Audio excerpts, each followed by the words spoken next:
क्या ईरान पर अमेरिका के हमले का काउंटडाउन शुरू हो चुका है? क्या मिडिल ईस्ट में सबसे बड़े महायुद्ध का सायरन बजने वाला है? ईरान की घेराबंदी के बाद डोनाल्ड ट्रंप के किस बयान से खाड़ी क्षेत्र में हड़कंप मचा हुआ है? इस सवाल का जवाब उन 5 वीडियो में छिपा है जिसे वॉर का ट्रेलर कहा जा रहा है। जी मीडिया पर देखिए वो पूरा वीडियो।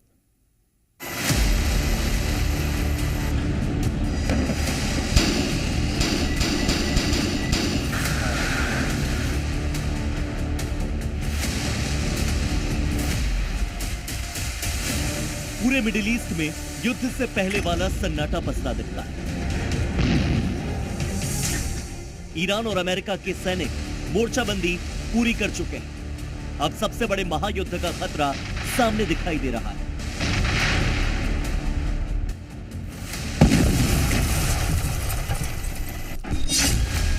एक करोड़ किलोमीटर में फैला मिडिल ईस्ट, 1,25,000 किलोमीटर का खाड़ी क्षेत्र।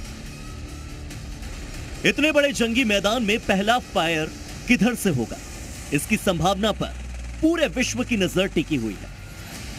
ईरान और अमेरिका की यह अभूतपूर्व सैनिक मोर्चाबंदी महायुद्ध में बदल जाएगी या फिर जंग से पहले समझौते का रास्ता खोलेगा?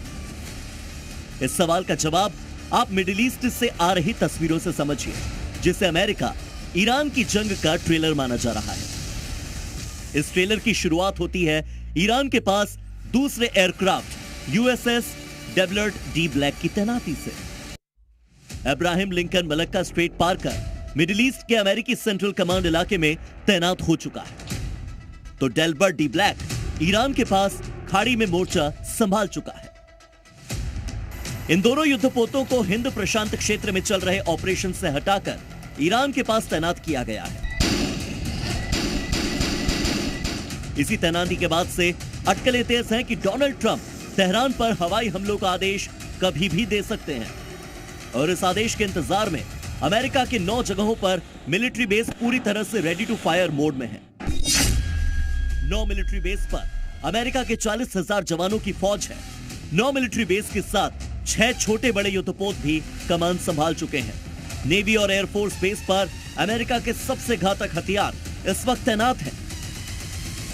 ईरान के प्रति ज्यादातर पश्चिम एशिया के राज्य इस समय कुछ कहना नहीं चाहते, और अगर कहना चाहते भी हैं तो वो ईरान के पक्ष में नहीं कहना चाहते हैं, क्योंकि ट्रंप को इससे नाराजगी होगी। और ट्रंप के पश्चिम एशिया के देशों के साथ, खासकर जितने बड़े देश हैं, UAE, Saudi Arabia, Bahrain, Qatar, इन सब के साथ दोस्ताना संबंध है, जो अमेरिका से भी फेवर लेते हैं और अमेरिका भी उनसे फेवर लेता है। अब मिडिल ईस्ट की जंग का ट्रेलर ईरान की सैन्य तैयारियों के हवाले से भी देख लीजिए। ईरान के supreme leader Ayatollah Khamenei safe bunker में जाने से पहले नेवी से लेकर एयरफोर्स तक सभी कमांडर्स को फुल ऑर्डर दे चुके हैं। ईरानी कमांडर अमेरिका को यह लगातार धमकी दे रहे हैं कि अब की बार जंग होगी तो कोई सीज फायर नहीं होगा। इस जंग का अंजाम बहुत बुरा होगा और अमेरिका की कोई भी मिलिट्री कार्रवाई युद्ध की शुरुआत मानी जाएगी।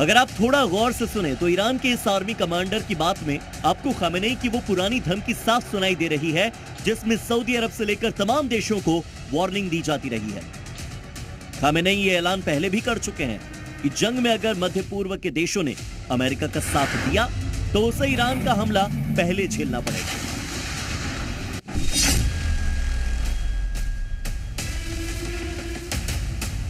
पूरे मिडिल ईस्ट में सिर्फ इजराइल है जो बिना शर्त अमेरिका के साथ खड़ा है, जबकि सऊदी अरब, कतर, ओमान और यूएई जैसे देशों ने जंग में अपनी जमीन और एयर स्पेस का इस्तेमाल अमेरिका के लिए पहले ही मना कर दिया है।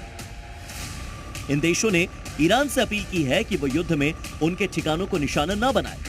वो मिडिल ईस्ट में कोई जंग नहीं चाहते और इसीलिए वो न अमेरिका के साथ हैं और न ही ईरान के साथ। पश्चिम एशिया के ज़्यादातर राज्य इस समय ईरान के साथ नहीं खड़े दिखते हैं। ऐसा इसलिए भी है क्योंकि ट्रंप ने पहले से ईरान को काफ़ी वीक कर दिया है और हाल के बोर्ड ऑफ पीस के गठन के बाद, जिसमें ज़्यादातर पश्चिम एशिया के राज्य आए हैं, उनको इससे कोई मतलब नहीं है कि ईरान में सत्ता परिवर्तन हो या ना हो, या उस पर ईरान पर अमेरिका अटैक करे या ना करे। लेकिन ये तो जरूर होगा कि जब अमेरिका जब भी कुछ एक्शन ले ईरान के अंदर, तो पश्चिम एशिया के देशों का रुख इसके खिलाफ हो सकता है।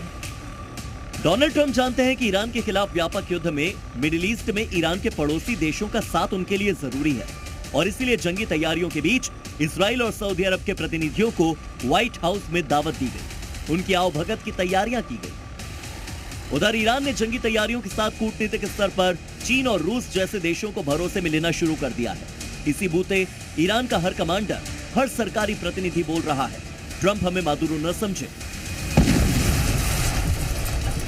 हम न सिर्फ पलटवार करेंगे बल्कि इंटरकॉन्टिनेंटल बैलिस्टिक मिसाइलों से अमेरिकी शहरों को भी निशाना बनाएंगे। ईरान के एक सीनियर आर्मी कमांडर ने तो सोशल मीडिया पर यह पोस्ट तक कर दिया कि ईरान को सबसे पहले ट्रंप को किडनैप करना चाहिए। जब तक ट्रंप रहेंगे, मिडिल ईस्ट में जंगी तनाव कम नहीं होगा।